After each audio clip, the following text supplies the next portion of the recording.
শিক্ষক বাঁচাও শিক্ষা বাঁচাও, দাসত্ব থেকে মুক্ত করো শিক্ষকদের, এই স্লোগানকে সামনে রেখে এবার আন্দোলনের পথে সামিল হয়েছেন সারা বাংলা মাদ্রাসা শিক্ষক ও শিক্ষাকর্মী সমিতির সদস্যরা। মূলত কর্মক্ষেত্রে নিজেদের স্থায়ীকরণ, বেতন বৃদ্ধি সহ আরও বেশ কিছু দাবি দেওয়ার ভিত্তিতে বৃহস্পতিবার তারা সমবেত হন বহরমপুরে। এরপর দুপুর 2:30 নাগাদ মিছিল করে তারা উপস্থিত হন জেলা প্রশাসনিক ভবনে। সেখানে মুর্শিদাবাদ জেলা শাসকের দপ্তরে নিজেদের দাবি দেওয়া সমন্বিত একটি স্মারকলিপি জমা দেন তারা।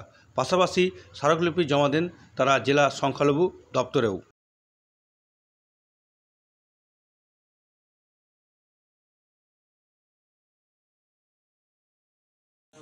আমাদের ডেপুটেশন, আমরা মূলত মাদ্রাসা যে বোর্ড, সেই বোর্ডের আন্ডারে এমএসকে করে মাদ্রাসা শিক্ষা কেন্দ্রের নাম করে আমাদেরকে অ্যাপ্রুভাল দেওয়া হয়েছে।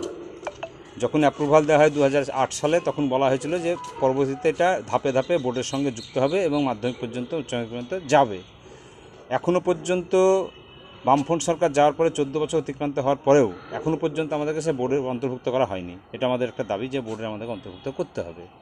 আমাদের বেতন 10,000 থেকে শুরু, 13,000 আমাদের হাইয়েস্ট বেতন। এই বাজারে 10 থেকে 13,000 টাকা বেতনে সংসার চালানো অত্যন্ত কঠিন, যার জন্য আমরা চাই আমাদের বেতন পরিকাঠামো তৈরি করে গ্রুপ ডি, সি কোনো স্তরে আমাদেরকে রাখা হয়নি।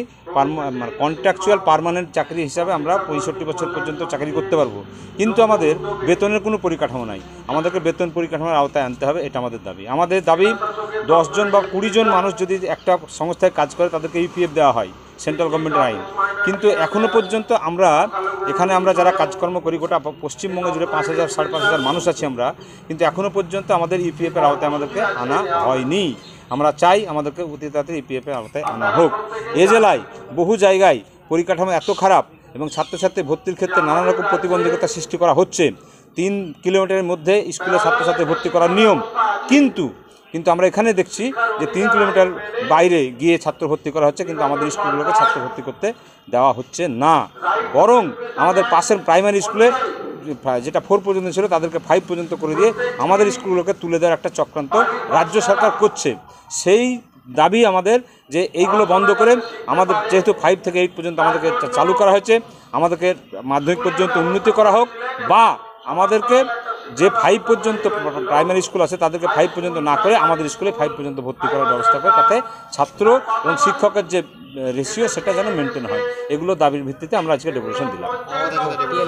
হ্যাঁ, ডেপুটেশন আজকে দিয়েছি আমরা মাইনরিটি অফিসে এবং ডিস্ট্রিক্ট ম্যাজিস্ট্রেটকে আমরা ডেপুটেশন দিয়েছি। উনি বললেন যে এই সমস্ত আপনাদের বিষয়গুলো সবটাই আমার যেটুকু করণীয় সেটা আমি করব, বাকিটা আমি স্টেট লেভেল ফরওয়ার্ড করবে মিনিস্ট্রি লেভেলে, এটাই বলেছি।